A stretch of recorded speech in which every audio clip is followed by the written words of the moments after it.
Cette semaine à Strasbourg, nous avons parlé de politique européenne de l'énergie.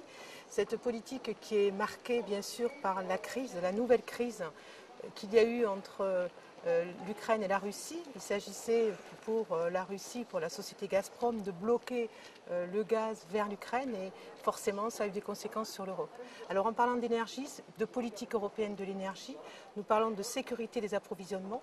Donc aujourd'hui, avoir de meilleures relations avec les pays fournisseurs, mais aussi diversifier nos sources, augmenter les interconnexions des réseaux pour avoir des réseaux vraiment européens et surtout pour que la solidarité européenne joue, pour que l'Europe parle d'une seule voix en termes de sécurité d'approvisionnement de l'énergie. Nous savons que nous aurons des crises fréquentes en Europe d'approvisionnement. Nous devons anticiper ces crises. Le Parlement a voté pour qu'il y ait une véritable coordination, une véritable solidarité européenne pour gérer ces crises. De notre côté, nous avons aussi voulu fixer, avec cette politique européenne de l'énergie, des objectifs à long terme, c'est-à-dire déjà pour 2020, confirmer les objectifs d'amélioration de l'économie d'énergie, de l'efficacité énergétique, 20% d'ici 2020.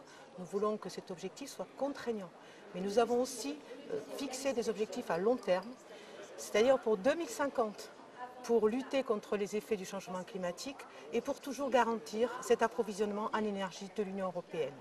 2050, nous voulons 60% de part d'énergie renouvelable. Nous voulons également 35% d'amélioration de l'efficacité énergétique des économies d'énergie. Et nous voulons aussi de la recherche, du développement, pour développer encore ces sources d'énergie renouvelables, notamment le soleil, dont la ressource est infinie.